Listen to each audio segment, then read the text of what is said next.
तत् मन्त्रपाठः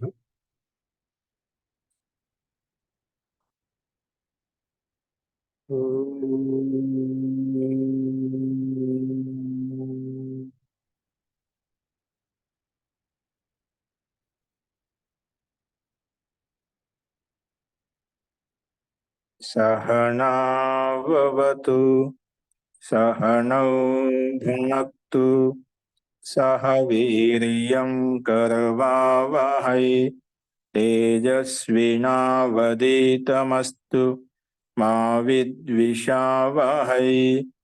ॐ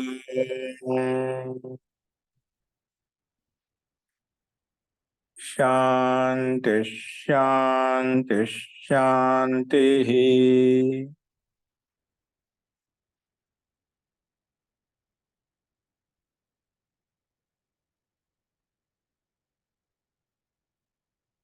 సర్వేభ్యో నమః. మనము చాందోగ్యోపనిషత్తులో 5వ అధ్యాయంలో మనము 10వ ఖండం చూస్తున్నాము. ఈ 10వ ఖండంలో మనం 7 మంత్రాల వరకు మనం చూశాము. ఇక్కడ నిష్కామ కర్మలు చేస్తూ దేవయాని మార్గంలో ప్రయాణం చేస్తూ బ్రహ్మత్వాన్ని పొందగలుగుతారని చెప్పుకున్నాము. ఆ దేవయాన మార్గంలో వెళ్ళేటువంటి ప్రక్రియ ఏదైతే ఉందో, ముందు నిష్కామ కర్మలు చేసేటువంటి వ్యక్తికి ముందుగా ఒక కిరణ రూపంలో ప్రకాశం యొక్క వృద్ధి ఏ విధంగా కలుగుతుందో, ఆ ప్రకాశం నుంచి దిన రూపంలో, దినం నుంచి మాస రూపంలో, మాసం నుంచి శుక్లపక్ష రూపంలో, ఆ శుక్లపక్షం నుంచి సంవత్సర రూపంలో, అలాగే ముందు దానికంటే ముందు అంటే ఉత్తరాయణ మార్గంలో 6 నెలలు, 6 నెలల నుంచి అలాగే సంవత్సర రూపంలో, అలాగే ఆదిత్యుణ్ణి, విద్యుత్, అలాగా ఒక్కొక్క లోకాన్ని దాటుకుంటూ ప్రకాశ లోకాన్ని, అంటే ఒక్కొక్క లోకం ఒక్కొక్క స్టెప్ విస్తృతంగా విశాలంగా ఉంటుంది. ఆ రకంగా ప్రకాశాలను లోకాంతరాలను దాటుకుంటూ అంతతో గత్వ మానవ శరీరాన్ని వదిలేసి అమానవీయ భావనతో యుక్తం అవుతాడు. అటువంటి స్థితి బ్రహ్మతత్వాన్ని పొందగలుగుతాడని చెప్పుకున్నాము. ఎవరైతే సకామ కర్మలు చేస్తారో, కామనాయుక్తమైన కర్మలు చేస్తారో అటువంటి వ్యక్తి చంద్రలోకానికి వెళ్ళి అక్కడ ఆ పుణ్య కర్మల యొక్క భోగాలను అనుభవించి మళ్ళీ అదే మార్గం తిరిగి వచ్చేస్తారు అనే విషయాన్ని మనం ప్రస్తావించుకున్నాం. అంటే మనం ఏం చేసినా చనిపోయినప్పుడు ఆత్మ అనేది కర్మానుగుణంగా మళ్ళీ పుడుతుంది. అంటే చనిపోయేటప్పుడు ఎక్కడికి వెళ్తుందంటే దేవయాన మార్గం కానీ పితృయాన మార్గం ముందు వెళ్ళిపోతుంది అన్నమాట. ఆ మార్గంలోకి వెళ్ళిపోతుంది. వెళ్ళిపోయిన తర్వాత మళ్ళీ అక్కడ కర్మానుగుణంగా మళ్ళీ జన్మ కలుగుతుందని చెప్పుకున్నామట. వెళ్ళడం అనేది వాళ్ళ కర్మను బట్టి, వాళ్ళు మంచి కర్మలు చేసింటే దేవయాన మార్గంలో వెళ్తారు, మామూలుగా సకామ కర్మలు చేసింటే పితృయాన మార్గం అంటే దక్షిణాయన మార్గంలో వెళ్తారని చెప్పి, చనిపోయిన వాళ్ళు ఎక్కడికి వెళ్తారనే ప్రశ్నకు సమాధానం ఈ రకం చెప్పుకున్నాం. ఆ చనిపోయిన వాళ్ళు మళ్ళీ తిరిగి ఎలా పుడతారంటే వాళ్ళ కర్మానుగుణంగా జన్మ తీసుకుంటారని చెప్పుకున్నది. పశువు, పక్షి, క్రిమి కీటకాల్లో కావచ్చు, మనిషిలో కావచ్చు, దేవత్వాన్ని కలిగినటువంటి, దివ్య గుణములు కలిగినటువంటి మానవ శరీరం కావచ్చు, అది వాళ్ళ కర్మానుగుణంగా ఉంటుందనే విషయాన్ని మనం ప్రస్తావించుకున్నాం. ఈ విషయంలో ఇంకా దాన్ని కొంచెం ముందు తీసుకెళ్తే గిన అదేంటో చూడండి. 8వ మంత్రంలో అంటే ఇక్కడ ఏమంటున్నా అంటే దేవయాన మార్గము, పితృయాన మార్గం ఈ రెండిట్లో నుంచి అంటే కొన్ని మళ్ళీ అలా కూడా ఉంటుంది. కొంత దేవయాన మార్గంలో వెళ్తారు, కొన్ని పితృయాన మార్గంలో వెళ్తారు. అంటే పితృయాన మార్గం కూడా ఒక రకం మంచిదే. ఎందుకంటే సకామ కర్మలు అక్కడ కొన్ని పుణ్యకర్మలు కూడా ఉన్నాయి మనవి. పుణ్యకర్మలు ఉన్నాయి కాబట్టి ఆ దక్షిణాయన మార్గంలోకి వెళ్ళి కొన్ని పుణ్యకర్మలు అనుభవిస్తున్నాం. అక్కడ సంసారంలో ఉంటూ కూడా కొన్ని పుణ్యకర్మలు అనుభవిస్తూ, కొన్ని దుఃఖాలు అనుభవిస్తూ సంతోషంగా ఉంటున్నాం ఒక రకంగా. కొన్ని జీవులు అలా ఉంటాయి, దేవయాన మార్గంలో వెళ్ళావు, పితృయాన మార్గంలో వెళ్ళావంట. అలాంటి లోకంలోకి వెళ్ళిపోతాయి, నరక లోకంలోకి వెళ్ళిపోతాయి. అక్కడ అంటే నిమ్న యోనిత్వం వస్తుందన్నమాట. నిమ్న యోనిత్వం అంటే క్రిములు, కీటకాలు, పతంగాలు ఈ రూపంలో మనకు క్షుద్ర జీవులు ఏవైతే ఉన్నాయో వాటి నిరంతరంగా చనిపోవడం పుట్టడం చూస్తుంటాయి. క్షణ క్రిములు, కీటకాలు అన్ని కూడా క్షణాలు చనిపోతే క్షణాలు పుడుతుంటే అలాగా మనం ఎన్నో చూస్తుంటామట. అటువంటి జన్మ, అటువంటి నారకీయ యోని కలుగుతుందన్నమాట. అవి వాళ్ళు దక్షిణాయన మార్గంలో వెళ్ళదు, దేవయాన మార్గంలో వెళ్ళదు. ఆ విషయాన్ని చెప్తున్నామంట. ఎలా వెళ్తుందంటే వాళ్ళకి నిరంతరంగా జాయస్వ మ్రియస్వ అంటే జన్మ మరణ చక్రం నిరంతరంగా నడుస్తూ ఉంటుంది. ఇది 3వ మార్గం అంట. దక్షిణాయన మార్గం కాకుండా ఉత్తరాయణ మార్గం కాకుండా ఇది మూడో మార్గము నాలుగు లోకంగా ఉంటుందన్నమాట. ఆ విషయాన్ని ఇక్కడ 8వ మంత్రంలో ప్రస్తావించబడింది. చూడండి, ఇందులో ఎవరికైనా సందేహం చెప్పండి అందులో.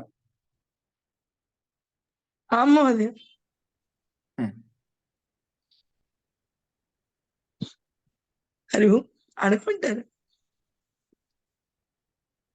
జీ చెప్పండి. చనిపోయిన తర్వాత ఆత్మ కూడా కర్మలు చేస్తుంది, వెళ్ళిన తర్వాత వెళ్ళిన చోట అని విన్నాను మోదయ. చనిపోయిన తర్వాత ఆత్మ కర్మలు చేస్తుందా? మోదయ. ఆత్మ ఎట్లా చేస్తుంది? ఆత్మ ఏదైనా కర్మ చేయాలంటే శరీరం యుక్తమై ఉండాలి. శరీరం లేకుండా ఆత్మ కర్మ ఎలా చేస్తుంది? నేను విన్నాను, మిమ్మల్ని అడుగుతున్నాను. అదే శరీరంతోనే కర్మలు చేయాలి. శరీరం లేకుండా ఆత్మ ఎలా కర్మలు చేస్తుంది? చేయలేదన్నమాట. అప్పుడు వెళ్ళిన ఆత్మ ఏం చేస్తుంది మాదే? మరి ఏం చేస్తుంది? మరి కర్మానుగుణంగా మళ్ళీ తిరిగి వస్తుంది, అక్కడే ఉండదు, వెనకబడి పుడుతుంది మళ్ళీ. చెట్లలో, చేమల్లో, పంచభూతాలు ఎక్కడొక్కడికి వచ్చేస్తున్నాం అంట. ధనధాన్యాల్లో, ఔషధాల్లో, వృక్షాలని చెప్పుకున్నాం కదా. కర్మానుగుణంగా పదమాలు ఉంటే పంపించేసి అక్కడ పెట్టుకోడు, పోయి రావడం, మళ్ళీ అక్కడ రిటర్న్ బస్ ఎక్కడం, అంతే. మళ్ళీ అంటే వెళ్ళిన తర్వాత వచ్చే లోపు, వెళ్ళిన తర్వాత వచ్చే లోపు అయింది అక్కడ వెయిట్ చేస్తుంటాం అంతే. వచ్చే లోపు ఏం చేస్తుంటుంది, అలాగే ఉంటుంది. ఇప్పుడు పంచభూతాల్లో ఉంటుంది చెప్పి ఔషధాల్లో ఉంటుందనం. ఔషధము వేరే వాళ్ళు గ్రహించేంత వరకు ఔషధంలో ఉంటుంది, బీజ రూపంలో ఉంటుంది అన్నమాట. అది గ్రహించిన తర్వాత మళ్ళా వృక్ష రూపంలో, ధాన్య రూపంలో కూడా ఆత్మ వెళ్తుందా మోదయ? వెళ్తుంది, అక్కడే వెళ్తుంది. ఆ అన్నాన్ని ఎవరైతే గ్రహిస్తారో అది రజవీర్య రూపంలో ఆ స్త్రీ గర్భంలోకి వెళ్ళి ఆ సంతానోత్పత్తిని వాళ్ళ కర్మానుగుణంగా వాళ్ళు అటువంటి మాతాపిత వాళ్ళకు లభిస్తారు. కాబట్టి అనుగుణంగా వాళ్ళకు జన్మ కలుగుతుంది అన్నమాట. అది మానవ శరమా, పశు శరమా, అది ఏదైనా కానీ కర్మానుగుణంగా లభిస్తుంది. అది ఎవరికైతే పరమాత్మ వ్యవస్థతో అలా ఎవరికైతే ఆ ఆత్మ వెళ్ళాలనుకుంటామో అది అటువంటి చోట ప్రవేశిస్తుంది. అది ఔషధాల రూపంలో కానీ ఇంకా జల రూపంలో కానీ పంచభూతాలు ఎక్కడైనా ఉంటుందన్నమాట కర్మానుగుణంగా. అది పరమాత్మ వ్యవస్థ ద్వారా తెలుస్తుందన్నమాట. కర్మ విషయంలో ఇదం ఇత్తం అని చెప్పడం కూడా కష్టం అన్నమాట. ఎలా వస్తున్నది స్థూల కర్మలు చెప్పుకోవచ్చు. ఎందుకంటే కర్మనో గహనో గతి అని చెప్పి ఋషులు మహర్షులు కూడా దానికి ఇలా చేస్తే ఇలా ఉంటుంది, ఇలా చేస్తే చాలా లక్షణాలు స్థూలంగా చెప్పుకోవచ్చు. మనం చేసే కర్మానుగుణంగా ప్రతి ఒక్కరు తెలుస్తూ ఉంటుంది. అది అనుభవం ద్వారా తెలుస్తుంది సూక్ష్మంగా ఉన్న వాళ్ళకి. కాబట్టి ఎంతైతే అవసరమో మనకు మానవాళికి చెప్పడానికి అటువంటి స్థితిగతి అక్కడ ఏర్పడుతుందన్నమాట. అది మరొక సందేహం. ఇప్పుడు ఒక వ్యక్తి ధనానికి ఎక్కువ ఆశ ఏది ఉంటుందో అది ఆత్మతోటి మరు జన్మలో తీసుకుంటుందని విన్నాను మోదయ నేను. అంటే ఇప్పుడు ఇల్లు కావాలి, ఇల్లు అంటే సిమెంటు, ఇటుకలు ఇలా వస్తుంది. బంగారం అయితే లోహ రూపంలో వస్తుంది. అలాగా ఆత్మ కూడా అటువంటి రూపాలు ధరిస్తుందండి. మీ ప్రశ్నను ఒకసారి నాకు లాస్ట్ లో అడగండి, ఓకేనా? ఈ పాటని మనం కంటిన్యూ చేసిన తర్వాత దాంట్లో నాకు తెలిసి మీకు కొన్ని ప్రశ్నలకు సమాధానం ఇక్కడ మీకు రావచ్చు. దాన్ని బట్టి మనం చూద్దాం, ఓకేనా? ఇంకేమైనా సందేహం ఉంటే మనం చెప్పుకుందాం ఖచ్చితంగా. అస్తు, ఇక్కడ చూడండి 8వ మంత్రం చూడండి, తర్వాత అడగండి ఖచ్చితంగా. అంటే కొన్ని ప్రశ్నలకు సమాధానం ఇక్కడే ఉంటుంది అన్నమాట, అందుకే చెప్తున్నాను నేను చదివిన ప్రకారంగా. చూడండి, ఇక్కడ 8వ మంత్రంలో ఏం ప్రస్తావిస్తున్నా అంటే అథైతయోః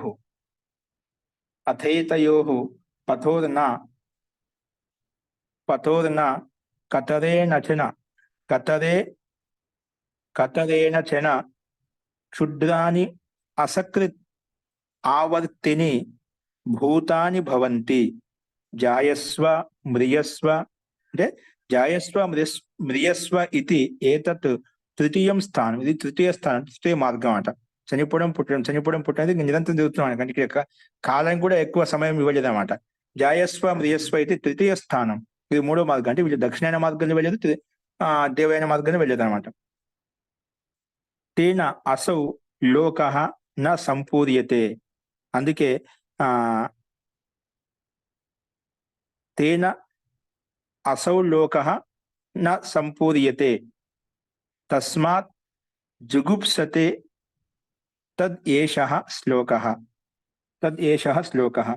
అంటే ఇక్కడ మనకు ఒకటో ప్రశ్న చనిపోయిన ఆత్మలు ఎక్కడికి వెళ్ళిపోతాయి, రెండో ప్రశ్న ఎలా వస్తాయి, మూడో ప్రశ్న దేవాయన మార్గము,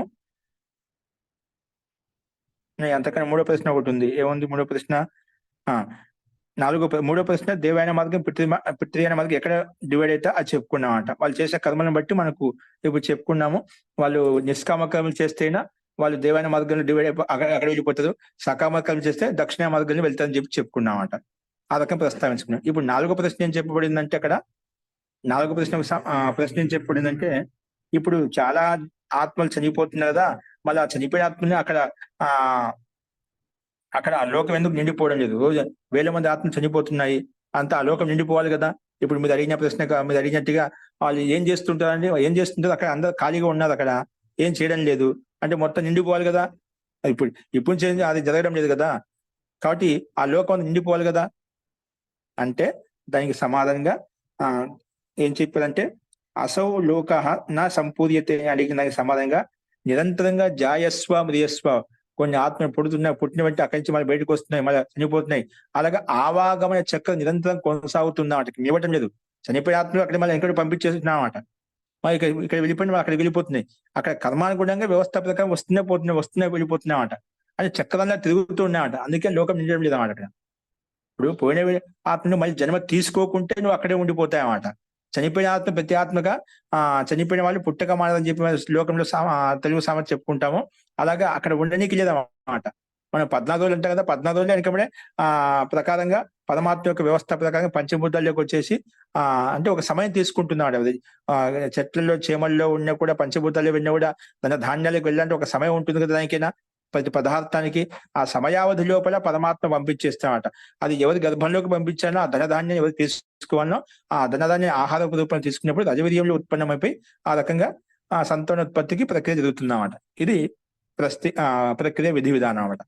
కాబట్టి ఇక్కడ అందుకే ఎందుకు ఆ లోకాలు నిండడం లేదంటే ముఖ్యంగా జాయస్వ మ్రియస్వ అని చెప్పి అక్కడ నిరంతరంగా పుడుతున్నా చనిపోతున్నాయి కాబట్టి ఆ లోకాలు నిండడం లేదు అని చెప్పి ఈ శ్లోకం ద్వారా చెప్పబడినాయి. అథ ఏతయోః పథోర్న కతరేణ చన తాని ఇమాని క్షుద్రాని అసకృత్ ఆవర్తిని భూతాని భవంతి జాయస్వ మ్రియస్వ ఇది తృతీయం స్థానం తేన అసౌ లోకో నా సంపూర్యతే, అందుకే నిండిపోవడం లేదు. తస్మాత్ జుగుప్సతే తద్ ఏష శ్లోకః. అందుకే ఈ మార్గంలో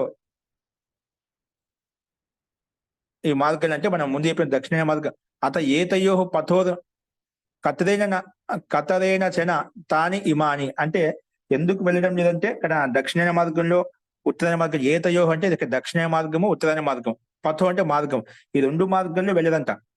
ఈ రెండు నా కతరేణ చన అంటే ఏదో ఒక దాంట్లో నుంచి కూడా వాళ్ళు వెళ్ళదు, అంటే దక్షిణ మార్గం నుంచి కానీ ఉత్తరాయణ మార్గం కతరేణ చన ఏ మార్గం నుంచి కూడా వెళ్ళదు.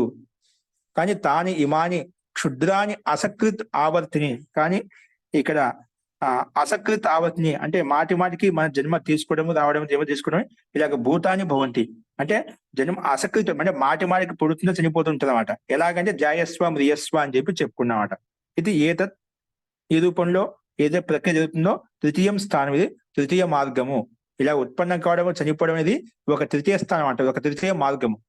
అందుకే ఈ కారణంగా పరలోకాలు ఏవైతే ఉన్నాయో అంటే ఏ లోకంలోకి చనిపోయే ఆత్మలు వెళ్ళిపోతున్నాయో అక్కడ నిండిపోవడం లేదు, సంపూర్ణం కావడం లేదు.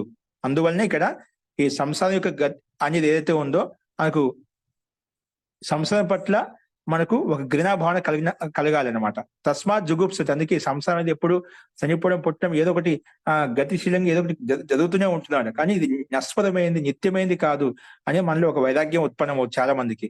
మనం ఎంత చేసినా మళ్ళీ ఇక్కడ అదే లోకంలో అదే కిచడి అంటే మనం బోధుల్లో పడాల్సిందే, మళ్ళీ అదే విధంగా మళ్ళా ఇప్పుడు మన రాగ ద్వేషాలతో క్లేశాలతో బాధలు పడుతున్నామో అదే విధంగా ఉండాల్సిందే.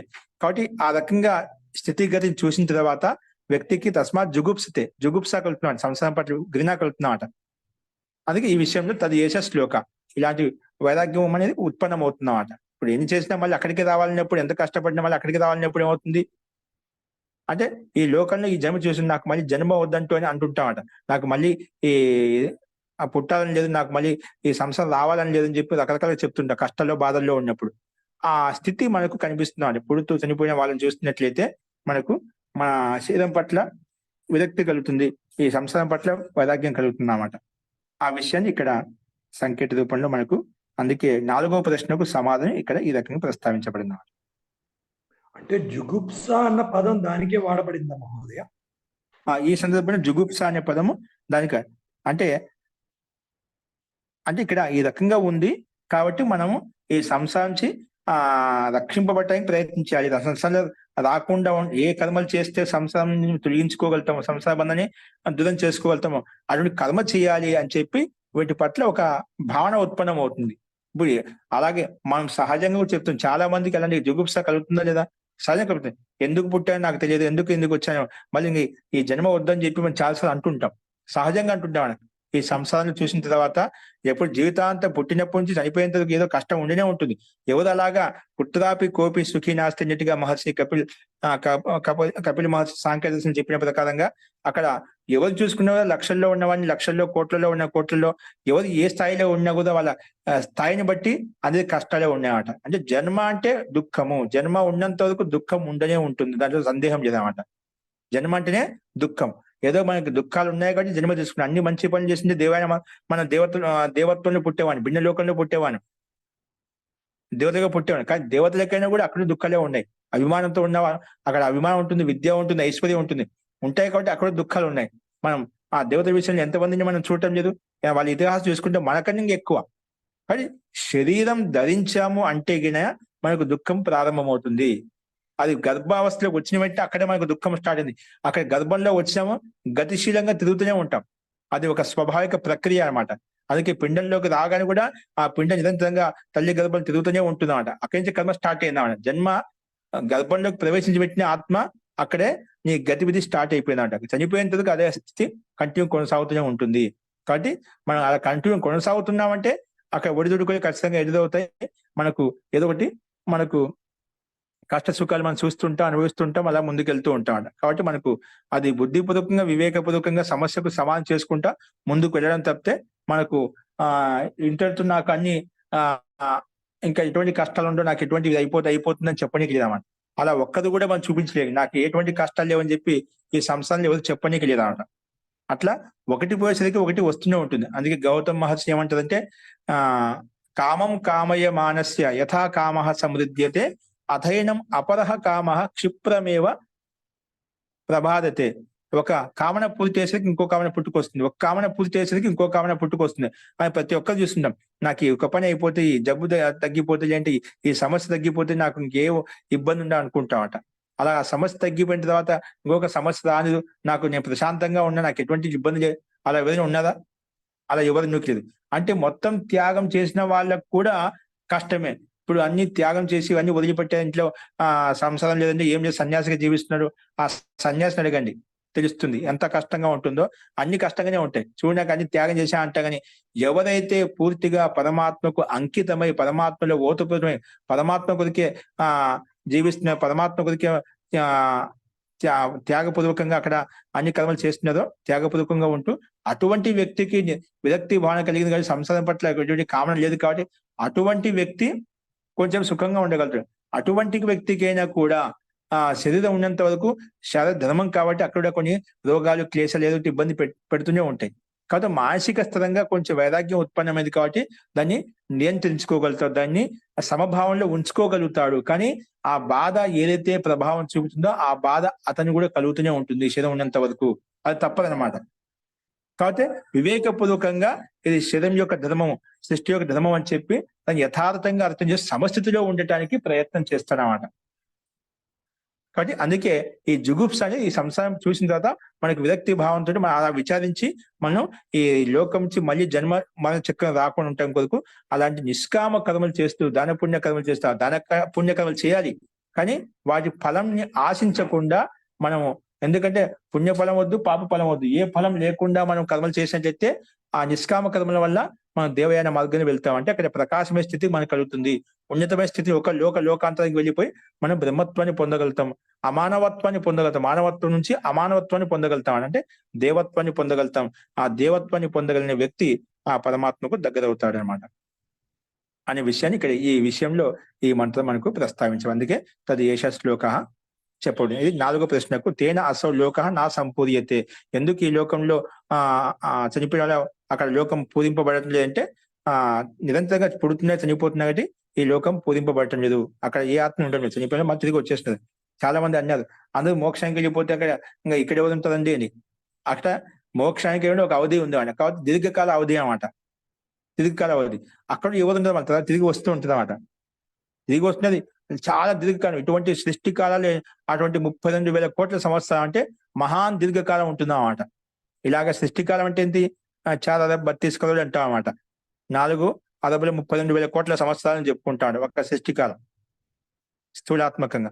కాబట్టి అటువంటివి 32,000 కోట్ల సంవత్సరంలో అలా సృష్టి కాలంలో అలాగా అక్కడే నిత్యానందంలో ఉంటాడు అన్నమాట. అందుకే మోక్షకాలని ఇష్టపడుతుంది. అందుకు కూడా అది అనంతకాలం అంటే ఒక రకం చెప్పండి, మనకు అనంతకాలం మనం గణ చేయలేం కాబట్టి అంత అనంతకాలం వరకు మనకు అక్కడ జీవాత్మ పరమాత్మ యొక్క ఆధీనంలో ఉంటూ ఆనందాన్ని అనుభవిస్తుంటుంది. స్వచ్ఛందంగా విచరిస్తూ ఉంటుంది. ముక్తి మోక్షంలో ఉంటాడు అనమాట. ఆ స్థితి ఉత్పన్నమవుతుంది కాబట్టి అందుకోసం దాన్ని ఇష్టపడుతుంది అనమాట. లేకపోతే సంసారంలో ప్రతి నిత్యము ఒకే స్థితిలో అనేక వేల సంవత్సరాలు జన్మలు తీసుకుంటుంటాం, పుడుతుంటాం, చనిపోతుంటాం. అలా జరుగుతూనే ఉంటుంది ప్రక్రియ అనమాట. కాబట్టి ఆ స్థితి మనం సంపాదించుకోవాలని చెప్పి ఈ సంసారం పట్ల విచారించినట్లయితే జుగుప్స ఉత్పన్నమవుతుంది అని చెప్పారు. అస్తు. తర్వాత ఏమంటున్నారంటే తేన హిరణ్యస్య సుధాం పిబశ్చ గురోస్తల్పం ఆవసన్ బ్రహ్మః చ ఏతే పతంతి చత్వారః పంచమశ్చాచరస్తైరితి. స్థేన హిరణ్యస్య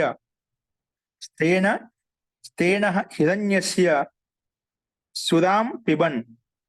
స్థేనో హిరణ్యస్య సురాం పిబన్ గురుః తల్పం ఆవసన్.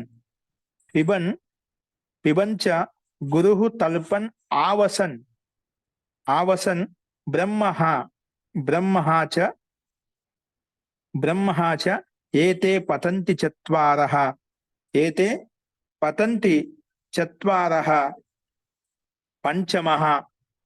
పంచమశ్చ ఆచరన్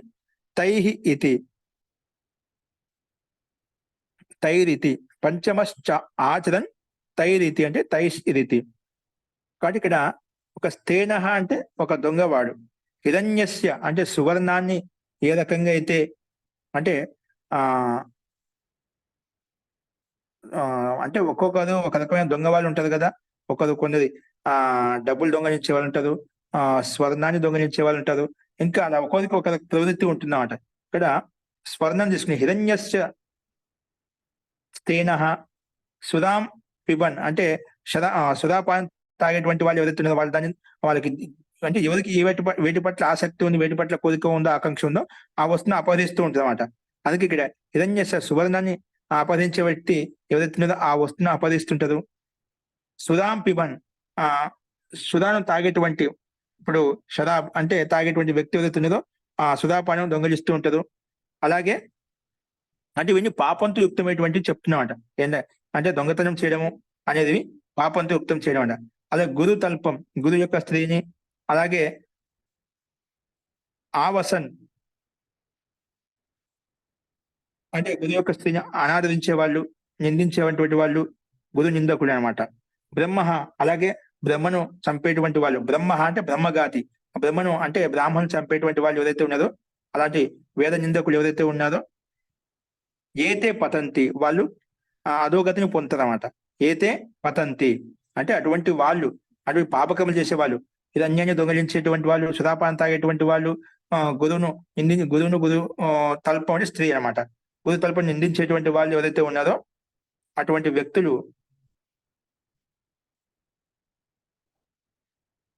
తల్పం అంటే గురు తల్పం ఆవసన్ అంటే గురువును నిందించేటువంటి గురువు స్థానాన్ని నిందించేటువంటి వ్యక్తులు ఎవరైతే ఉన్నారో అటువంటి వ్యక్తులు గురువు నిందించేటువంటి వాళ్ళు ఎవరైతే ఉన్నారో, అలాగే బ్రహ్మను నిందించేటువంటి వాళ్ళు ఎవరైతే ఉన్నారో ఏతే చత్వారః పతంతి, ఏతే చత్వారః ఈ నలుగురు అధోగతిని పొందుతారు. పంచమః తర్వాత ఐదో వ్యక్తి ఎవరైతున్నారో పంచమః ఆచరణ అంటే వ్యవహారం చేసేటువంటి వ్యక్తి ఎవరైతే ఉన్నారో తైహి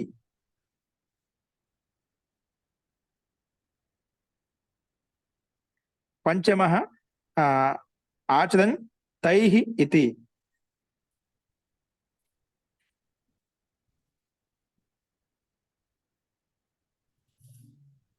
అలాగే ఇంకా ఎవరు పతితుడు అవుతాడంటే అధోగతిని పొందుతాడంటే పంచమః తైహి అంటే ఇక్కడ ఎవరంటే వాళ్ళు అంటే ఆ నలుగురు ఎవరు?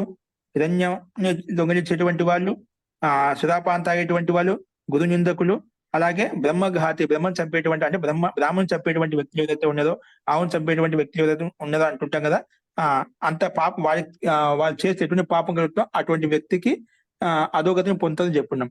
అలా ఇంకెవరు అధోగతిని పొందుతుందంటే వీళ్ళతో ఎవరికి సంబంధం ఉంటుందో, వీళ్ళతో ఎవరికి సంపర్కంలో ఉంటుందో, వీళ్ళ యొక్క సాంగత్యంలో ఉంటుందో వాళ్ళకు కూడా అదే గతి కలుగుతుంది. ఈ నలుగురితో ఎవరికైతే సంబంధం ఉంటుందో, మిత్రత ఉంటుందో, స్నేహం ఉంటుందో, అందుకే తైహి అని చెప్పినాడు. పంచమః తైరి ఆచర, పంచమ వ్యక్తి ఎవరైతే తైహి అంటే వాళ్ళతోటి ఎవరైతే ఉంటుందో ఆచరిస్తాడో అంటే ఇప్పుడు వాళ్ళ సాంగత్యంలో ఉన్నట్టే వాళ్ళ గుణకర్మ స్వభావాలు ఇతను కూడా వస్తాయన్నమాట. కాబట్టి ఆ వ్యక్తి కూడా అధోగతిని పొందుతాడు అని చెప్పి ఇక్కడ విశేషంగా చెప్పబడింది. అందుకే సువర్ణికా చోర్, మద్య పీణేవాల, గురు స్త్రీగామి, అలాగే బ్రహ్మ హత్యార, బ్రహ్మను చంపేటువంటి వ్యక్తుడు అంటే బ్రహ్మ చంపేటువంటి వ్యక్తి, ఈ నలుగురు పాపి వ్యక్తులు. కాబట్టి ఈ నలుగురు అధోగతిని పొందుతారు. ఇంకెవడు అధోగతిని పొందితే పాంచవ ఉన్కే సాత్ సంసర్గ కర్నే వాలా భీ, వారి యొక్క సాంగత్యంలో ఉన్నటువంటి వ్యక్తి ఐదో వ్యక్తి కూడా, అలాగే దుష్ట వ్యక్తి యొక్క సాంగత్యం ఏదైతే ఉంటుందో వాడు దుష్టుడు అయిపోతాం. చేయకుండా కూడా ఆ సాంగత్యం యొక్క ప్రభావం అటువంటిది అంట, వారి యొక్క ప్రభావం అతని మీద పడుతుంది. కాబట్టి నువ్వు కూడా నిందితుడు అవుతావని చెప్పి ఐదో వ్యక్తి ఈ రకంగా పతనం యొక్క అవస్థని గురించి చూపించబడింది అన్నమాట. కాబట్టి మనం ఏదైనా కానీ దొంగతనం చేయడం కానీ సుధాపానం అనేది కూడా వారికి అత్యంత పాపంతో యుక్తమైన కర్మ అన్నమాట. ఎందుకంటే సుధాపానం తాగిన వ్యక్తికి బుద్ధి మందగిస్తున్నాడు. బుద్ధిం లుంపతి యద్ద్రవ్యం తదు మదకారి ఉచ్యతే అని చెప్పి మా మనుస్మృతిలో మనుమాద చెప్తాడు. బుద్ధిం లుంపతి యద్ద్రవ్యం తదు మదకారి ఉచితే, అది మత్తుని కలిగేస్తున్నాడు. ఆ మత్తులో మనం అనేక పాపకర్మలు చేస్తాం, అనేకటువంటి క్రియాకలాపాలు చేస్తుంటాం అన్నమాట. దానివల్ల అధోగతిని పొందుతాం. కాబట్టి అది పాపానికి మార్గం అవుతుంది, బుద్ధిని నష్టభ్రష్టం చేస్తుంది. అందుకే సుధాపానం తాగకూడదని చెప్పి. కాబట్టి అది నాలుగు రుచి కోసం ఏదో మనం అలవాటు ఒక వ్యసనంగా తయారైపోయినాడు. అలాగే దొంగతనం చేయడం అనేది, అలాగే గురువు నిందించడం అనేది, గురు స్థితి నిందించడం అనేది, అలాగే బ్రాహ్మణం చంపడం అనేది, ఇవన్నీ కూడా అత్యంత వినీతమైన కర్మలు, పాప కర్మలు. కాబట్టి ఆ కర్మలు చేయకూడదు. వీరి యొక్క సాంగత్యం ఏదైతే ఉంటుందో ఐదో వ్యక్తి అతడు కూడా నష్టభ్రష్టుడు అవుతాడు, అధోగతిని పొందుతాడని చెప్పి ఈ 9వ మంత్రంలో ప్రస్తావించబడింది. అస్తు. నెక్స్ట్ వచ్చేసి చూడండి 10వ మంత్రంలో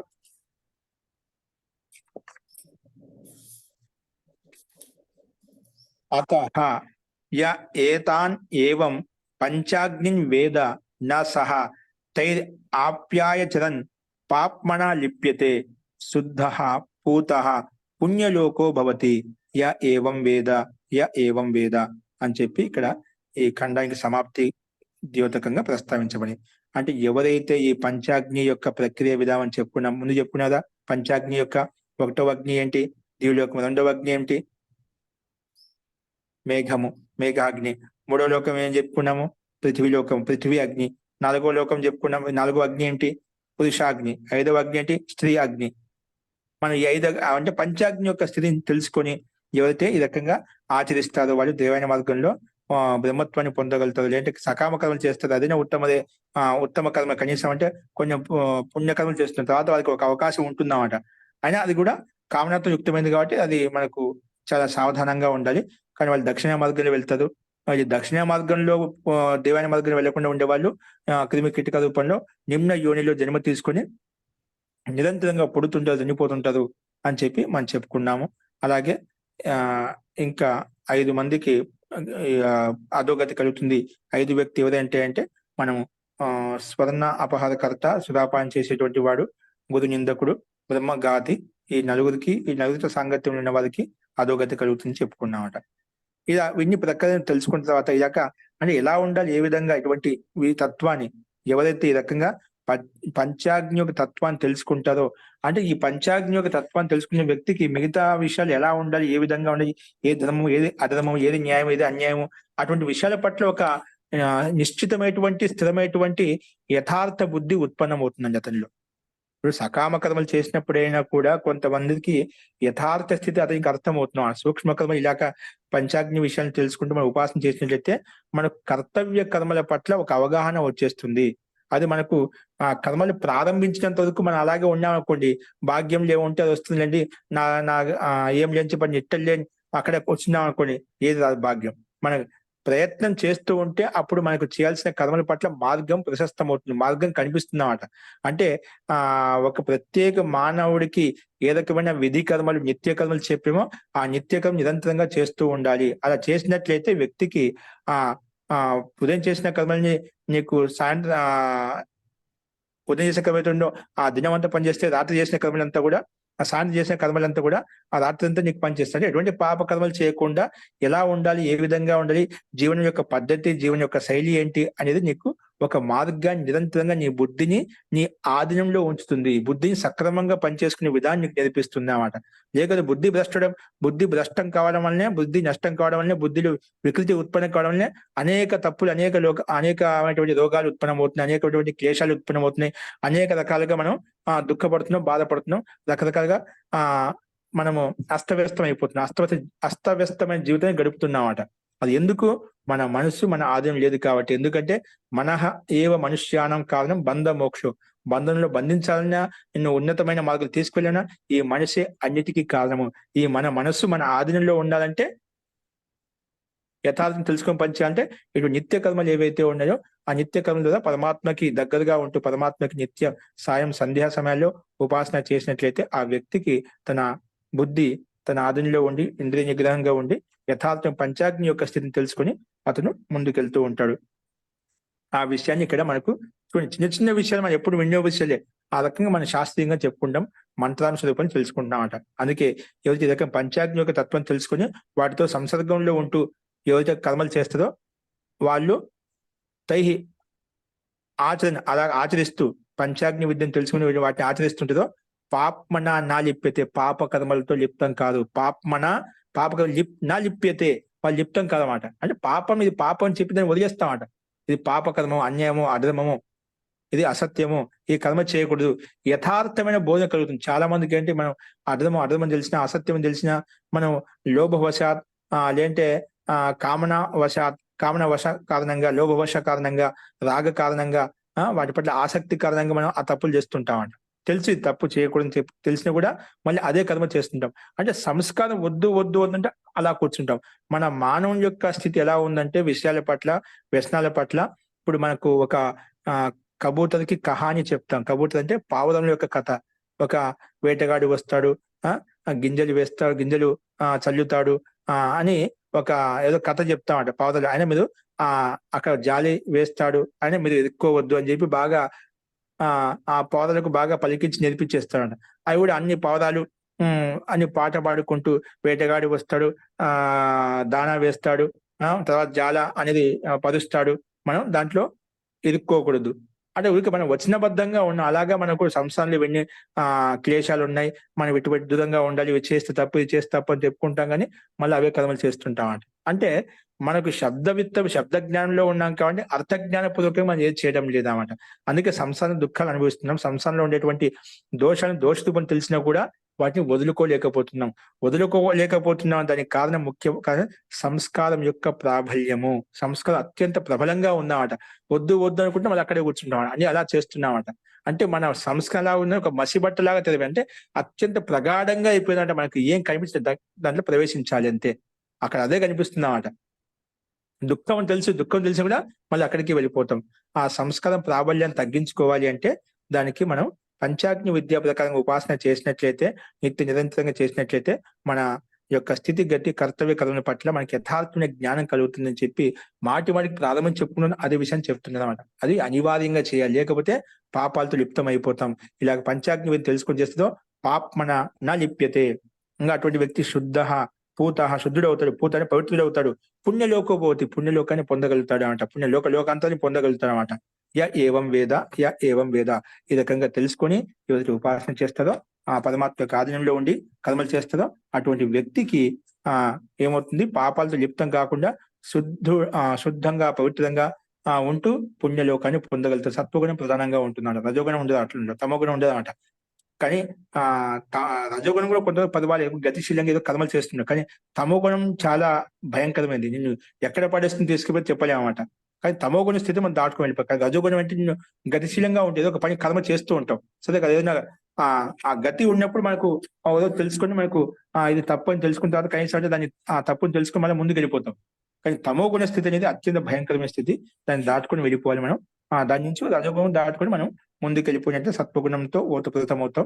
కాబట్టి ఎందుకంటే సత్వగుణంలో రజోగుణంలో సత్వగుణం యొక్క అంశం ఉంటుంది. 3 గుణాల్లో ఉంటుంది సత్వగుణం యొక్క అంశం ఉంటుంది. 3 గుణ సత్వగుణంలో అయినా, రజోగుణంలో అయినా, తమోగుణంలో అయినా 3 గుణాలు ఉంటాయి. అంటే సత్వగుణంతో పాటు మిగిలిన 2 గుణాలు ఉంటాయి, రజోగుణంతో పాటు 3 గుణాలు అన్ని ఉంటాయి అన్నమాట ప్రతి గుణంలో. కాకపోతే ఒక్కోసారి తమోగుణం ప్రధానంగా ఉన్నప్పుడు సత్వగుణము రజోగుణము అభిభూతం అంటే అణిచివేయబడి ఉంటాయి అన్నమాట. ఒకసారి రజోగుణం ప్రధానంగా ఉన్నప్పుడు అవి సత్వగుణం తమోగుణం అణిచివేయబడి ఉంటాయి. సత్వగుణం ప్రధానంగా ఉన్నప్పుడు రజోగుణము తమోగుణము అణిచివేయబడి ఉంటాయి అన్నమాట. దానికి ప్రాధాన్యత ఉంటుంది అన్నమాట. కాబట్టి మనం ఎల్లప్పుడూ సత్వగుణాన్ని ఉత్పన్నం చేసుకోవాలి, రజోగుణాన్ని ఉత్పన్నం చేసుకోవాలంటే మనకు స్వాధ్యాయం ద్వారా, సత్సంగం ద్వారా, అన్నిటి ఇక్కడ ఇచ్చినటువంటి ప్రక్రియ విధి విధానాలు ఏవైతే ఉన్నాయో వాటి ప్రకారం మనం ఆచరించినట్లయితే మనకు ఆ స్థితి ఉత్పన్నం అవుతుందని చెప్పి ఈ రకంగా ఈ 10వ ఖండంలో ప్రస్తావించబడింది. ఫస్ట్ ఈ రకంగా మనం అర్థం చేసుకోవాలి. మహోదయ, ఇప్పుడు మీరు ఈ పంచాగ్ని అంటే ఒకటి ద్విలోకం, తర్వాత అంతరిక్షం, పృథివీ, పురుష, స్త్రీ అని చెప్పారు కదా మహోదయ. వీటిని అర్థం చేసుకున్న వాళ్ళు మనకి ప్రయాణ మార్గం, ఉత్తరాయణ మార్గంలో వెళ్ళి మళ్ళీ జన్మ పొందలేని స్థితిని పొందుతారు అని చెప్పారు కదా మహోదయ. అందులో వీటిని అర్థం చేసుకోవడం అంటే కొంచెం అది వివరణ చెప్పగలరా మహోదయ? అర్థం చేసుకుంటే ఒక సృష్టి ఉత్పత్తి ప్రక్రియ చెప్పాము, పురుషులు ఎలా ఉత్పత్తి అవుతారు. ఇక్కడ మనకు ఏంటి ముఖ్యంగా పంచాగ్ని విద్యను చెప్పేటప్పుడు 5 ప్రశ్నలు మనకు చెప్పారు. 5 ప్రశ్నల మీద ఫోకస్ చేయండి మీరు. అక్కడ వేతకేతువును 5 ప్రశ్నలు జైవలి ప్రవాహనుడు అనే రాజా అతను అడిగాడు. 5 ప్రశ్నలకు సమానం చెప్పాడు. అందులో మొట్టమొదటి ప్రశ్న 5 ప్రశ్నలకి ఏదైతే ఉందో ఇక్కడ పంచాగ్ని విద్య అంటే ఏంటి, 5 ప్రశ్నల యొక్క తత్వం. పంచాగ్ని విద్య అని ఒకటి మీకు ఉపలక్షణంగా నేను చెప్పాను, ప్రారంభంలో చెప్పిన 5 ప్రశ్నలకు సమాధానంగా చెప్పి. ఇక్కడ పంచాగ్ని విద్య అంటే ఇక్కడ మనకు 5 ప్రశ్నల యొక్క సమాధానం ఏదైతే ఉందో అది తీసుకోవాలి. ఇప్పుడు 5 ప్రశ్నలు చెప్పుకున్నాం కదా. 1వ ప్రశ్న ఏం చెప్పుకున్నాము చెప్పండి మీరు. అంటే ఇక్కడ పుట్టిన వాళ్ళందరూ చనిపోయిన తర్వాత ఎక్కడికి వెళ్తున్నారు అని మొదలైపోతారు. వాళ్ళు చనిపోయిన తర్వాత ఇక్కడికి ఎలా వస్తారు, 2వ ప్రశ్న. ఓకేనా. 3వ ప్రశ్న దేవైన మాదికి పృథ్వీ మాదికి ఇక్కడ వేరవుతుంది. 4వ ప్రశ్న ఇప్పుడు చనిపోయిన వెళ్ళిపోయినప్పుడు ఇక్కడ ఆ లోకం ఎందుకు పూర్తిగా సంపూర్ణ నిండిపోవడం లేదు. 5వ ప్రశ్న ఇక్కడ పంచాగ్ని ఆహుతి ప్రకారంగా మనకు జలావతి ఇచ్చినప్పుడు ఆ జలావతి అది పరివర్తన చెంది పురుషతత్వాన్ని ఉత్పన్నం చేస్తుంది, పురుషుని ఉత్పన్నం చేస్తుంది అన్నమాట. అంటే ఈ సృష్టి ఉత్పత్తి ప్రక్రియ చెప్పారన్నమాట. ఇవన్నీ బ్రహ్మాండంలో ఉండే పదార్థాలు ఈ రకంగా క్రియాకలాపాలు జరిగిపోయి మళ్ళీ పురుషోత్పత్తి జరుగుతుంది.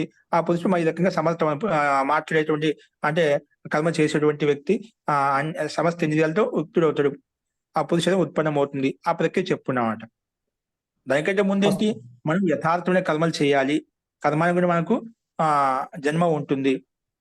ఆ కర్మలు మనకు యథార్థంగా మార్చుకోగలిగా అనుకోండి, మొత్తం మారిపోతుంది, మన జీవనం మారిపోతుంది. ఇప్పుడు కర్మ దోషం వల్లనే కదా మనకు అన్ని పాప కర్మలు చేయగలుగుతున్నాం. కర్మలో సాత్వికత కర్మలు సుచారూపంగా ఉన్నాయనుకోండి మనకు సమస్య ఉండదు అన్నమాట. కాబట్టి మనకి దాదాపుగా ముఖ్యం కర్మ మీద ఫోకస్ చేసి చెప్పామన్నమాట ఎలా పుడుతున్నాం. కాబట్టి మనం చేసే కర్మలు యథార్థంగా ఉండాలి, ఆ కర్మలు తెలుసుకొని చేయాలి. పుట్టిన వాళ్ళు మళ్ళీ అదే విధంగా వస్తాం. కాబట్టి మన ప్రకారం పశు పక్షి క్రిమి కీటకాలు వెళ్లకుండా ఉండాలంటే మానవీయ కర్మలు చేయాలి. మనుష్య లాగా ఉండేటువంటి కొన్ని కర్మలు చేయాలి, దాన పుణ్య కర్మలు చేయాలి. అలా చేస్తే బ్రహ్మత్వాన్ని, ఇలాగ నిష్కామ కర్మలు చేస్తే మనము బ్రహ్మత్వాన్ని పొందగలం. సకామ కర్మలు చేస్తే చంద్రలోకాన్ని పొంది అక్కడ భోగ భాగ్యాలు అనుభవిస్తాం, స్వర్గలోకాన్ని పొందుతాము. మళ్ళీ ఇంకా ఏమైనా ఈ దేవాయన మార్గం, పితృయాన మార్గం కాకుండా ఉండేటువంటి వాళ్ళు ఏం చెప్పుకున్నాం, మూడవ స్థానం, మూడవ మార్గంలో వెళ్ళిపోతుంది. అంటే వాళ్ళకు ఇంకా జాయస్వం రియస్పనస్తో ఒక లోకం ఉత్పన్నం అవుతుంది. అంటే అక్కడ నాలుగు లోకం ఉత్పన్నం అవుతుంది. అక్కడ రకాల సంకేతం ఇవ్వలేదు, కానీ ఆ లోకం ఉత్పన్నం వేరే గ్రంథాలు ఇచ్చారన్నమాట. వాళ్ళకు మూడో లోకం ఉంటుంది. అంటే ఇంకా అదొక అధోపతనమే ఉంటుంది అన్నమాట. వాళ్ళు అంటే మనుష్య ప్రాణుల కంటే వదిలేసి, అంటే పశువుల్లో కూడా కొన్ని ఉత్తమ ప్రాణులు ఉంటాయన్నమాట. అది క్రిమి కీటక రూపాల్లో ఇంకా మూడో గతి ఉంటుందన్నమాట. వాళ్ళు శుద్ధ యోనుల్లో పుడుతూ ఉంటుందన్నమాట. అది మూడో లోకంలో ఉత్పన్నం అవుతుంది. వాళ్ళు దేవాయన మార్గం కాదు, పితృయాన మార్గం. అది కేవలము భోగ యోని మాత్రమే. ఏంటి, ఒక మనుష్య ప్రాణి మాత్రమే సొంతంగా కర్మలు చేయడానికి అవకాశం ఉంటుంది అన్నమాట. కానీ పశువు పక్షులు ఇవన్నీ ఏంటివి, సొంత కర్మలు చేయడానికి అవకాశం ఉంటుందా? అక్కడ కేవలం భోగాలు మాత్రం అనుభవించాలన్నమాట. వీళ్ళు మనుష్య ప్రాణం అంటే భోగాలు అనుభవిస్తూ, కష్టాలు అనుభవిస్తూ, దాంతోపాటు సొంత కర్మలు చేసి మళ్ళా ఉత్తమ కర్మలు చేసి మళ్ళీ ఒక అడుగు ముందుకు వేయడానికి అవకాశం ఉంటుంది, ముందుకు వెళ్ళడానికి అవకాశం ఉంటుంది. మళ్ళీ పుణ్యకర్మలు చేసి మనకు ఉత్తమ లోకాన్ని పొందడానికి అవకాశం ఉంటుంది. కానీ పశుపక్షులకి, మనుష్యేతర ప్రాణులు ఏవైతే ఉన్నాయో అవన్నీ కేవలం భోగ యోనులు మాత్రమే, భోగాలు మాత్రం అనుభవించాలి. దాంట్లో స్వతంత్రంగా కర్మ చేయడానికి ఏ ప్రాణికి అవకాశం లేదు. కేవలం మనుష్య ప్రాణికి మాత్రమే స్వతంత్రంగా చేసే అవకాశం ఉంది. పుణ్యకర్మలు చేసుకోవచ్చు, అవకాశం దురుపయోగం చేసుకుంటే పాపకర్మలు చేసి మళ్ళీ అధోపతనానికి రావచ్చు అన్నమాట. కానీ ఒక అవకాశం ఉంది. కానీ పశుపక్షులకు, మిగతా ప్రాణులకన్నీ కూడా భోగాలు మాత్రం చేసిన పాపాల కర్మలు మాత్రం అనుభవిస్తున్నాయి. దాంట్లో కొన్ని ఉత్తమంగా ఉన్నాయి, అది వేరే విషయం. కొంచెం మనుష్య ప్రాణి, పక్షులు, క్రిమిలు అది ఏదో ఆహారం కోసం జీవిస్తున్నా తిరుగుతున్నాయి, మిగతా ప్రాణులు పోల్చుకుంటే కొంచెం పర్వాలేదు అని అనుకుంటా. కానీ అక్కడ కూడా కష్టం చాలా ఉంది. మనం న్యాయశాస్త్రం చెప్పుకున్నామట, క్రిములకు, పశు పక్షులకు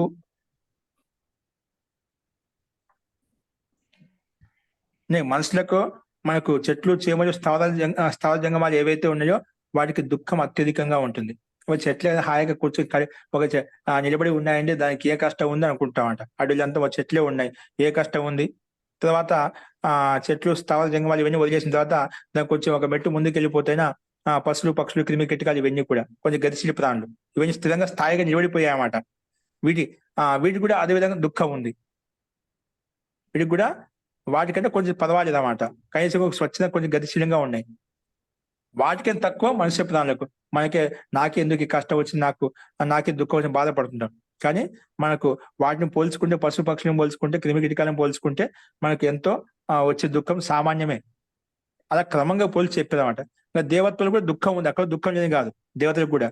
కాబట్టి మనుషుల కంటే కొంచెం పర్వాలేదు అన్నమాట. కొంచెం దివ్య జ్ఞానంతో పాటు, ఐశ్వర్యంతో పాటు ఉన్నారన్నమాట. అహంకారంతో మొదలతో అక్కడ వాళ్ళు బాధపడుతున్నారు, అది భిన్న విషయం. కానీ కష్టం అయితే శరీరం ధరించే వాళ్ళకి ప్రతి ఒక్కరికి ఉంటుంది. దేవతల కంటే దేవతలకు ఒక రకమైన కష్టం ఉంటుంది, వాళ్ళకంటే కొంచెం ఎక్కువ మనుషులకు ఉంటుంది, మనుషుల కంటే ఎక్కువ పశు పక్షులకు ఉంటుంది, పశువుల కంటే ఎక్కువ క్రిమి కీటకాలకు ఉంటుంది, దానికంటే ఎక్కువగా స్థావర జంగమాలకు ఉంటుంది అన్నమాట. అలాగే క్రమంగా ఉంటుంది, ఒకదాని నుంచి ఒకటి ఉంటుంది అన్నమాట. కాబట్టి జన్మ ఉన్నంత వరకు ఏదో కష్టం ఉండే ఉంటుంది. కాబట్టి జన్మను తొలగించుకున్నప్పుడే, శరీరం తొలగించుకున్నప్పుడే మనకు నిత్యానందాన్ని పొందగలుగుతాము. ఇది తథ్యం అన్నమాట. దానికోసం ప్రయత్నం చేయాలి. అంటే ఇక్కడ మనం ఇప్పుడు మహోదయ, ఇప్పుడు నిత్య కర్మలు ఉన్నాయనుకోండి, వాటికి ఏం ప్రతీక్ష ఉండదు కదా మహోదయ. అవి నిత్య కర్మలు మామూలుగా చేసుకొని పోతూ ఉంటాం. ప్రత్యేక కర్మలు చేసినప్పుడు సంకల్పం మనం ఏదో ఇచ్ఛాపూర్వకంగా ఉండకూడదు అన్నదేనా మహోదయ సారాంశం? అంటే మనము కనీసం సకామ కర్మ అంటే కొన్ని మనం దాన పుణ్యకర్మ చేసే కామన ఉంటుందన్నమాట. అది కొంతవరకు స్థితి పర్వాలేదు అన్నమాట. అంటే సకామ అంటే మాకు చంద్రలోకానికి వెళ్ళి అక్కడ సకా పుణ్యకర్మ ఒక ఉత్తమ గతి ఉంటుంది, ఉత్తమ బుద్ధి ఉంటుంది అన్నమాట. అక్కడ ఉదయం తెలుసుకొని నువ్వు దేవయాన మార్గం వెళ్ళవచ్చు అన్నమాట. విద్యను గ్రహించి అక్కడ మంచి కర్మల ద్వారా మంచి సాంగత్యంతో మనం ఒక అవకాశం ఉంటుంది అన్నమాట.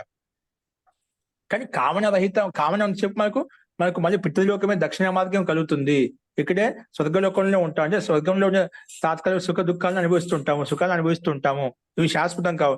నిత్యానందం కావాలంటే మనకు దేవయాన మార్గంలో వెళ్ళాలి. శాశ్వత ఆనందం కలుగుతుంది, ముక్తి మార్గం కలుగుతుంది.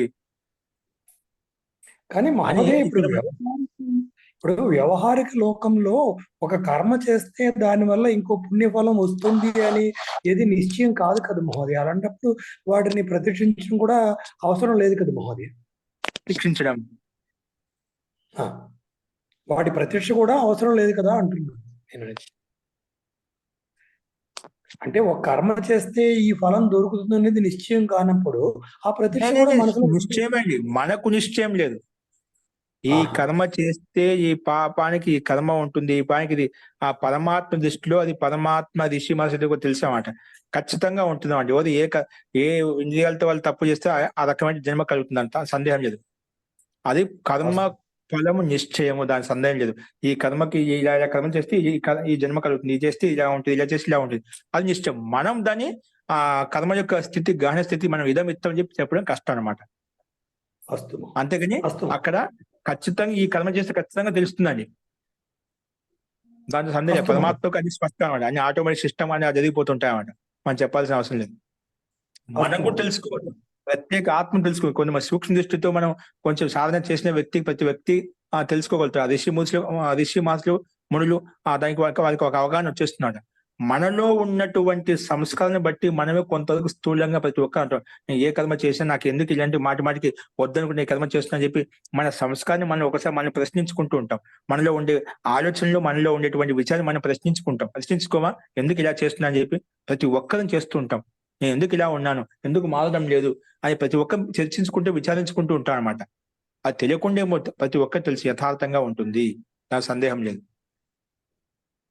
అంటే ఇప్పుడు ఈ సంస్కారం ద్వారా మన చేసే కర్మల్లో వివక్ష పెట్టుకొని చేయడం జరుగుతుంది అనేది సారాంశంగా తీసుకోవచ్చా మహోదయ?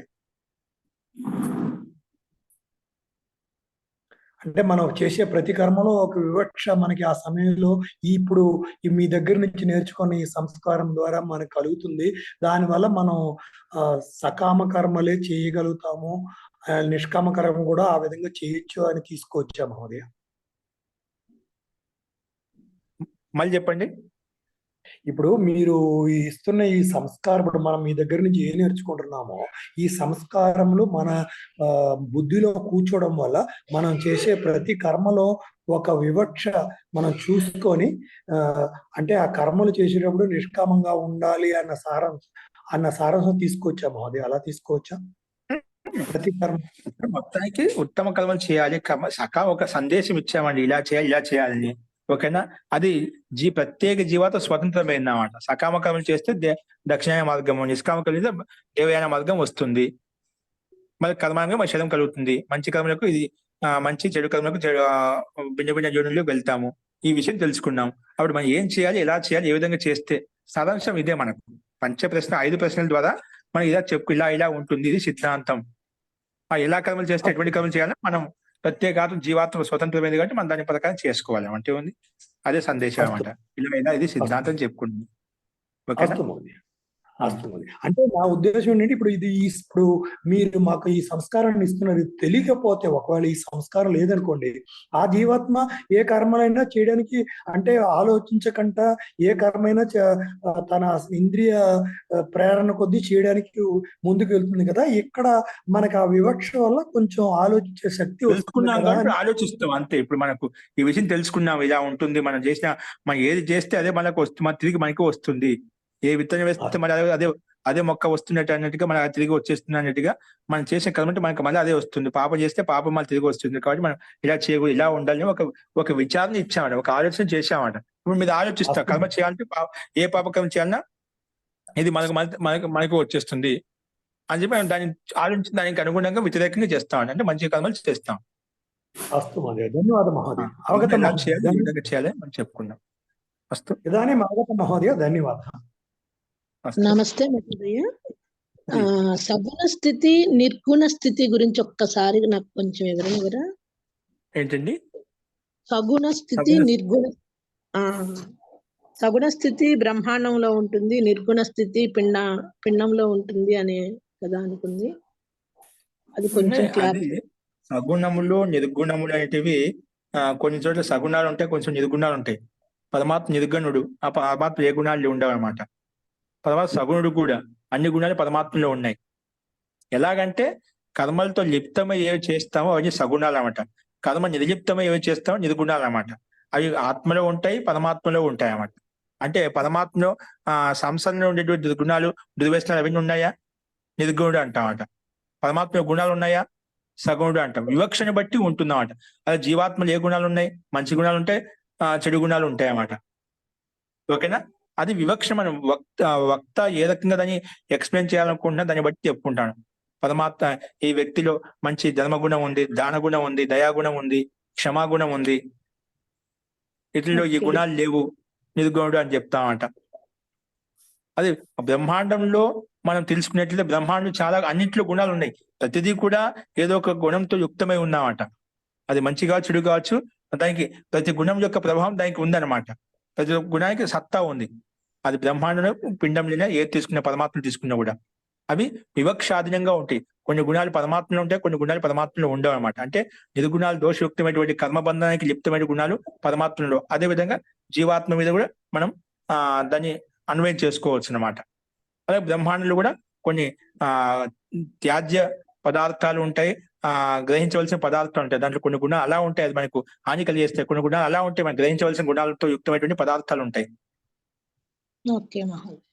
కాబట్టి ఆ గుణాలంటే పరమాత్మలో విద్యా గుణం ఉంది, సమస్త కర్మలు ఇచ్చే ఫలాన్నిచ్చే గుణం ఉంది, అందరికీ శక్తినిచ్చే గుణం ఉంది, అందరికీ రక్షించే గుణం ఉంది. ఇవన్నీ గుణాలు అన్నమాట. ఆ రకంగా మనం సగుణత్వం నిర్గుణత్వం తీసుకోవాలా. అట్లా గుణరూపాలు తీసుకుంటే పరమాత్మ అంటే పరమాత్మ మనం చెప్పినప్పుడు ఈశ్వరుని యొక్క పరిభాష చెప్పుకున్నాం. ఈశ్వరునికి పరిభాష మనం యోగశాస్త్రం చెప్పుకున్నాం అంట. ఏంటి ప్రభాకర్ గారు గుర్తుందా?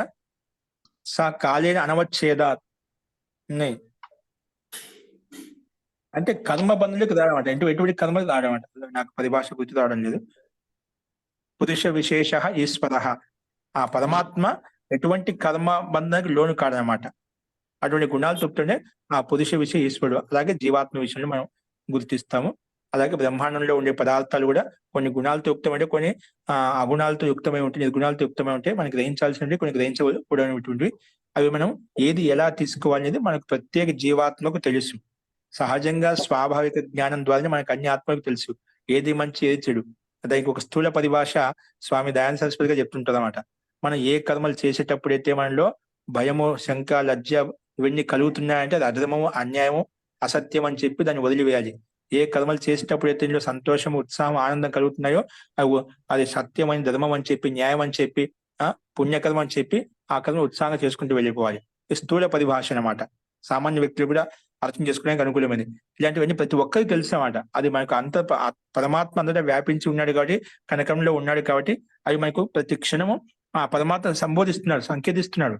కాదు సంస్కార వశాత్, సంస్కారం అనాది వాసన సంస్కారం అత్యంత ప్రాబల్యంగా ఉండటం వలన మనం చూస్తూ చూడటం లేదు, మనము వింటూ కూడా వినటం లేదు. అలా ఉందన్నమాట. వచనం ద్వారానే ఉంటుంది కానీ సాధన ద్వారా లేదు. మేము నియంత్రణ లేకుండా నియంత్రణ లేదు కాబట్టి మనం దాంట్లో అలా వెళ్తున్నాం. వద్దు వద్దుకుంటే వాళ్ళు అక్కడికి వెళ్ళిపోతున్నాం అంట. ఒక మనము స్థూలంగా మనకు షరాబు అంటే మందు తాగేవాళ్ళని చూడండి, వద్దు వద్దు ఎంత చెప్పినా మళ్ళీ తాయన్సి వద్దు, మన జీవితాన్ని ముట్టుకోమంటే పొద్దున్న చేసి అదే ముట్టుకుంటాడు. మనం ఆచార్యజీ ఇదేనా మీరు చూస్తోంది? క్లేశ కర్మ విపాకాశై క్లేశ కర్మ విపాకాశై అపరామృష్ట పురుష విశేష ఈశ్వర. క్లేశ కర్మ విపాకాలతో ఫలాలతో యుక్తం లేనటువంటి అపరామృష్టుడు పురుష విశేష ఈశ్వరుడు. ఓకేనా? అక్కడ మనకు సగుణాలు నిర్గుణాలు ఏం తీసుకోవాలి? గుణాలు అంటే మనకు పరమాత్మ ఆనంద స్వరూపుడు, అవన్నీ మనకి ఏం చెప్తాము? నిత్య సిద్ధ బుద్ధ ముక్త స్వభావం కలిగిన వాడు. అట్లా గుణాలు తీసుకుంటాం. దానికి విపరీతంగా అయితే క్లేశాలు దుఃఖమని నిర్గుణాలుగా తీసుకుంటామట. ఓకేనా? దీనికి వ్యాఖ్యానం మనకి సగుణత్వం నిర్గుణత్వం ఏ రూపంలో ఉపాసన విషయంలో చూస్తున్నదా, పరమాత్మలో ఉండే గుణాలు ఏంటివి, పరమాత్మలో ఉండే నిర్గుణాలు ఏంటివి అవి చూస్తున్నదా, ఆత్మలో ఉండే గుణాలు ఏంటివి, ఆ జీవాత్మ గుణాలు ఏంటివి, ఏ రకంగా.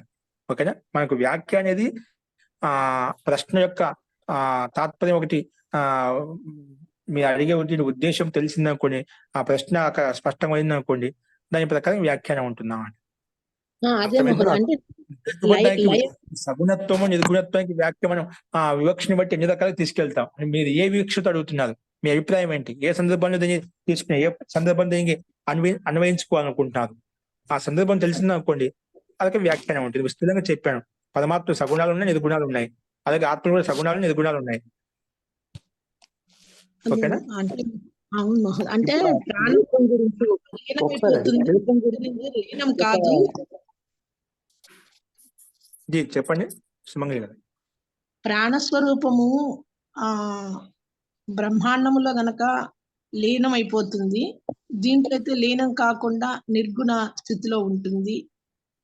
పిండాండంలో అయితే గనక ఆ స్థితిలో నేను తీసుకున్నాను. ఆ స్థితిలో మీకు అంటే దానికి లీనం అవ్వటానికి దీంట్లో లీనం అవ్వదా ప్రాణ స్వరూపము ఇంద్రియాలలో? ఇవన్నీ అలా నేను ఒక రకంగా చెప్పాలంటే మనం ఏంటంటే మనం అతిగా ఆ విషయాలను మనం ఆలోచిస్తామంట. అంటే మనకు ఎందుకంటే ఇప్పుడు ప్రాణం ఇప్పుడు మన శరీరంతో ఉన్నంత వరకు ప్రాణశక్తి మనకు శరీరంతో యుక్తమై ఉంటున్నామంట. ఆ శరీరం మనకి లీనం చేస్తున్నామంటే మనకు శరీరంతో యుక్తమై ఉండే మనం పరమాత్మను లీనం చేస్తాం, బ్రహ్మాండంలో లీనం చేస్తాము. బ్రహ్మాండంలో ఉండే ప్రతి పదార్థంలో మనము లీనం చేస్తాం. అది దాని యుక్తమై ఉంటుందన్నమాట. దాన్ని దాటుకొని వెళ్ళిపోయిందంటే అక్కడ ప్రాణశక్తి ఉండదు, ఏం ఉండదు అన్నమాట. ఒకవేళ నువ్వు అలా ఉన్నావంటే అది మోక్షంలో మాత్రమే ఉండగలుగుతాం. జీవిస్తూ అలా చేయడానికి స్వతంత్రంగా ఏం చేయడానికి ఉండదు. అక్కడ ఏం చేసినా ఆ శరీరంతో యుక్తమైనదే చేస్తామాట. అలా చేయడం కూడా నువ్వు స్వతంత్రంగా ఉంటే ఆత్మ చేస్తుందంటే అది కేవలం ముక్తి మోక్షావస్థలో మొత్తము కర్మ సమస్త కర్మలను దగ్ధమే చేసినప్పుడు మాత్రమే రహితంగా ఉంటూ నువ్వు ఆలోచిస్తావు. బ్రహ్మాండం గురించైనా ఏ విషయం గురించైనా నువ్వు శరీరంతో ఉన్నంత వరకు నువ్వు కర్మలు చేస్తూ ఉంటావు. శరీరం దాటి వెళ్ళిపోయావంటే అక్కడ నువ్వు చనిపోయిన తర్వాత ఏ రకం నీ కర్మ దేవైన మార్గం పితృదైన మార్గం ఉంటుంది. మళ్ళీ అక్కడి నుంచి తిరిగి వెంటనే కిందికి వచ్చేస్తావు. అక్కడ ఉండేకి లేదు. అక్కడ నీకు ప్రాణశక్తి నిర్గుణత్వం ఉంటుంది, ఆ గుణం ఉంటుంది, ప్రాణశక్తి అలా ఉంటుంది. అక్కడ ఏమి ఉండదు అన్నమాట. కర్మానుగుణంగా మళ్ళీ తిరిగి వెంటనే నీకు పునరావృత్తి ఉంటుందన్నమాట. మళ్ళీ జన్మకు ప్రక్రియ తయారవుతుంటుంది. అక్కడ వెయిట్ చేయడానికి నాకు అవకాశం ఉండదు.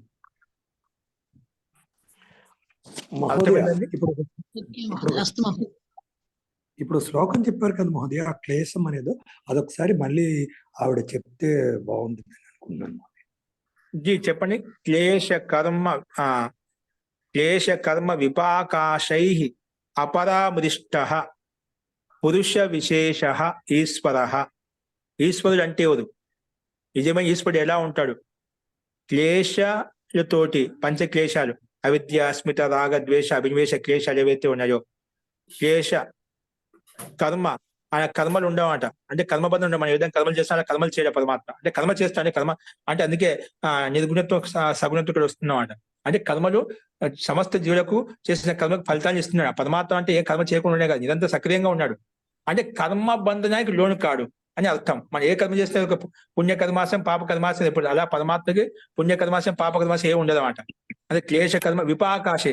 మన కర్మ చేస్తే ఏ విధంగా ఫలం ఏర్పడుతుందో, పుణ్యకర్మ చేసే పుణ్యము, పాప కర్మాసం చేసే పాప ఫలం ఏర్పడుతుందో అలాగా పరమాత్మకి ఫలాలు ఉండవు అన్నమాట.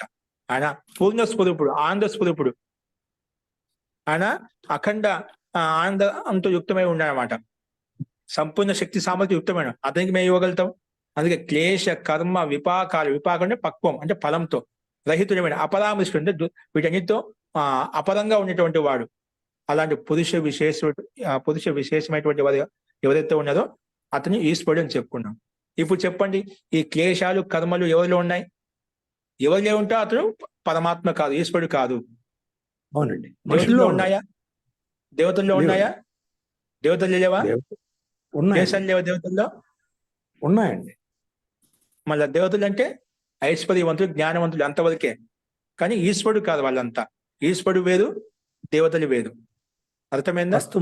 ఎవరైతే క్లేశాలు అనుభవించదో, రాగ ద్వేష క్లేశాలు ఎవరైతే వచ్చాయో వాళ్ళంతా దేవతలు. ఓకేనా? మనసుతో దాటుకొని వెళ్ళిపోదాం. కొంచెం దాటి మనసులోకైతే అది వాళ్ళు పాపకర్మలు, దేవత పాపాలతో యుక్తమే ఉండదు. కానీ క్లేశాలు వాళ్ళకు ఉంటాయి అన్నమాట. దేవతలు అంటే ఐశ్వర్యవంతులు, జ్ఞానవంతులు. రాముడు కష్టపడలేదా? ఎంత కష్టపడ్డాడు, ఎంత బాధపడ్డాడు? కృష్ణుడు కష్టపడలేదా? వంశం అంతా నష్టం అయిపోయింది, ఎదుకులం అంతా మొత్తం నష్టం, శాపాలతో నష్టం అయిపోయింది. అలాగా ఏ దేవి దేవతలు తీసుకోండి, అంత ఎంతో వాళ్ళు కష్టపడ్డదన్నమాట, జ్ఞానం ఉన్నప్పటికీ కూడా, వాళ్ళ సమకాలంలో ఉన్నప్పుడు కూడా. మరి మస్తు దేవతలను దేవతలుగా, ఈశ్వరుని మనం ఈశ్వరుడిగా భావించాలి. ఆ యథార్థం తెలుసుకొని మనం ఉపాసన చేసినట్లయితే ఆ రకమైన జ్ఞానం కలుగుతుంది. లేకపోతే మనం ఇక్కడే ఉల్జన్లో తిరిగి ఉంటామని. ఏదైనా యథార్థ స్వరూపం తెలుసుకోవాలి. అందుకే చాలా మంది ఇబ్బంది వస్తుంది. దేవతలను దేవతలుగా, పరమాత్మగా భావించినట్లయితే మనకు యథార్థ స్వరూపం తెలుసు. ఆ విధంగా మనం ప్రయత్నం చేస్తామన్నమాట. ధన్యవాదం మహోదయ, ధన్యవాదం మహోదయ. కానీ యోగశాస్త్రం స్పష్టంగా మహర్షి చెప్పామన్నమాట. ఈశ్వరునికి పరిభాష స్పష్టంగా, అంటే చాలా ఉన్నాయి వేదాలు కూడా, మనకు ఒకటి మీకు స్థూలంగా చెప్పాను. అలాంటి క్లేశ కర్మ విపాకాశులతో రహితమైనటువంటి వాడు అపరామరిష్టుడు, పురుష విశేషమైన వాడు ఆ పరమాత్మ. మస్తు ఓకేనా? మహోదయ, మస్తు మహోదయ. కానీ దివ్య గుణాలు ఉంటాయి, బ్రహ్మజ్ఞానం ఉంటుంది. దేవతలకు అందరూ బ్రహ్మజ్ఞానం ఉంటుంది. బ్రహ్మను వాళ్ళంతా ముక్తాత్మలు అన్నమాట, మోక్షం పొందగలిగిన వాళ్ళు. కానీ పరమాత్మ ఒకడే ఉంటాడు. ఇలాంటి దేవతలు అనేక మంది ఉంటారు. మనం కూడా ఒక స్థితిని పొంది మనం దివ్యత్వాన్ని, దేవత్వాన్ని పొందవచ్చు. కానీ పరమాత్మ స్థానం ఎవరు తీసుకోవాలి? పరమాత్మ దగ్గర కానీ, పరమాత్మ ఎక్కువ కానీ సమానం కాదు. పరమాత్మ ఎప్పుడు ఒకడే ఉంటాడన్నమాట అందరికీ. పరమాత్మ యొక్క అంశంలో కాదు. చాలా మంది అది వేదాంతులు మనం చెప్పుకున్నాం. కాబట్టి మనం దేవతలుగా, మనుషులుగా, రాక్షసులుగా అవును. పరమాత్మ యొక్క గుణాన్ని యథార్థంగా తెలుసుకొని తదనుగుణంగా ఉపాసన చేసినట్లయితే మన యొక్క గతి, ఉన్నతి అనేది ముందుకెళ్తుంది. మనకు జీవితం సుఖంగా, సంతోషంగా ఉండగలుగుతాం. అస్తు. శాంతి పాఠన సమయం అతిక్రమించింది. సందేహాలు రేపు చూద్దాం. నెక్స్ట్ ఖండం, ఏకాదశ ఖండం రేపు చూద్దాం. ఇది కూడా రుచికంగా ఉంటుంది, అది చూద్దాం.